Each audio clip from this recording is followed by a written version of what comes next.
আকিকা না দিলে কি শিশুর বিপদ কাটে না? আকিকা না দিলে শিশুর বিপদ কাটে না এমন কোনো কথা কোরআন হাদিসে নাই। তবে আকিকা দেওয়া এটা গুরুত্বপূর্ণ একটা আমল।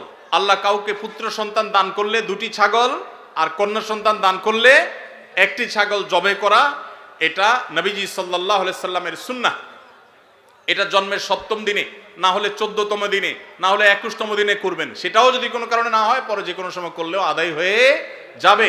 এমনকি কারো শিশুকালে যদি আকিকা দেওয়া না হয়, বড় হওয়ার পরে তার আকিকা দিলেও আদায় হয়ে যাবে। এই আকিকা এটা না দিলে যে বিপদ কাটে না এরকম কোনো কথা নাই। তবে হ্যাঁ, বিভিন্ন হাদিসে নবী সাল্লাল্লাহু আলাইহি সাল্লাম বলেছেন, কুল্লু গুলামিন মুরতাহানুন বিআকিকাতিহি, বাচ্চার এটা আকিকার উপরে সে অনেকটা ডিপেন্ডেন্ট থাকে। এই হাদিসে আকিকা দেওয়া উচিত, এর মাধ্যমে সন্তান নানাভাবে উপকৃত হয়, নানাভাবে সেফ থাকে, নিরাপদে থাকে। আল্লাহ আমাদের যাদের সামর্থ্য দিচ্ছে তাদেরকে আমল করার তৌফিক দান করুন।